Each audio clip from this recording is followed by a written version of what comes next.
The book is very rich in detail about the city, the culture, the food, the history.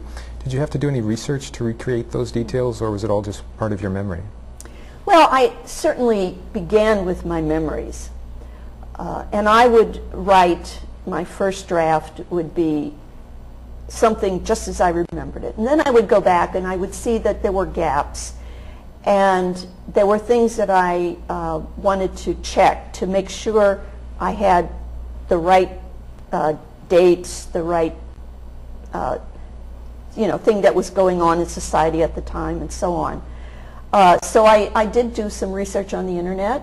For example, when I was writing about the polio epidemic, I wanted to fill in with some factual details about that, so I did some research for that. I remembered very vividly when my father, in the late 40s after the war, when he bought his first and only new car. And I knew it was a Dodge, and I remember I can see the color, but I didn't know what the model was. And I thought, okay, I need to find out what model Dodge it was. So I went on the internet and I found a website that had, the cars of the time, and I came to the conclusion, I found a picture that looked like his car. So I concluded that it was a Dodge Coronet that he owned, and the date that when they became available, because production of cars ceased during the Second World War. And then you had to get on a waiting list, and you had a long wait to get your new car. So it was about 1948 when he finally got his new car. So yes, I did that kind of research or fact-checking to make sure I had things right.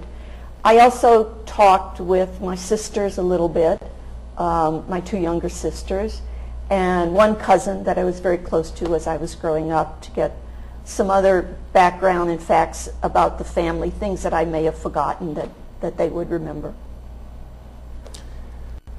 You have an interesting structure for the memoir. It's not a chronological narrative. Chapters are subjects or themes, and you have first-person present tense flashbacks that take the reader back with you to a specific time and place. Was the structure something that you planned out beforehand, or did it just evolve as you were writing? Well, it seemed a very natural way to handle these memories. And you remember I'd written some essays earlier that I revised a bit and incorporated into the book. So it seemed natural to continue doing it in a thematic way. And as far as the flashbacks, I learned as I was writing that creating scenes as they happen, and that's why I use the present tense in the flashbacks, brings the story more to life, makes it more real, both for me remembering and also for the reader.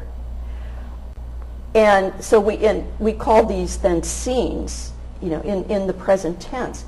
I'm a member of a writers group in Milwaukee, and these are people who all have had professional careers in writing. Some still are writing, some are retired. And they encouraged me, they urged me to use scenes that made use of description, dialogue, and created kind of a you or there feel. And they were right, because I saw, as I tried to employ more scenes, that the story just came to life much better, rather than a lot of dry narration or exposition, which gets kind of dull after a while. So I tried to incorporate scenes as much as possible, and all of the scenes are true to my memory of them. They all really happened almost exactly the same way. I may have embellished a little bit to set the scene, but they're as factual and true to my experiences I can remember.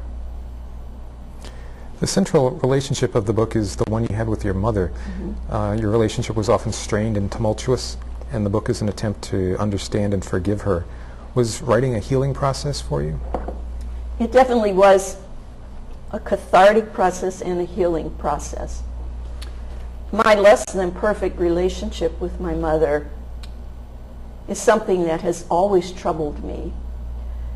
And it was never resolved. She died rather suddenly at age 72. She was far more ill than any of us suspected. So I never really had the time or the opportunity to sit down and honestly talk with her. And I'm not sure she would have responded in the way that I needed her to anyway. But one of the things I was trying to do with the book was to find out as much as I could about my mother. And I also talked with my two sisters and tried to verify my own experience with what their experiences of my mother were. So I tried very hard to know her, to understand her, and to accept her for what she was. And I searched, I studied photographs, I looked up information, I talked with other relatives, and I finally had to come to the conclusion that my understanding of her would forever be limited. There was no way that I could ever know her 100%, or maybe even 75%. And I had to accept that, and that was okay. And I could forgive her and love her even though I would never completely understand her. There was a quote that kept going around in my head that a friend of mine passed on to me. She had heard it from a speaker, and checking on the internet, we found that it's attributed to Mark Twain. I'm not sure that's accurate, but anyway, it's about forgiveness, and it says, forgiveness means abandoning all hope of a better past. So letting all of that go, all of the things you regret, and accepting the past and accepting that you're not going to change it. So that was a process I had to go through. And yeah, it was a very good healing process.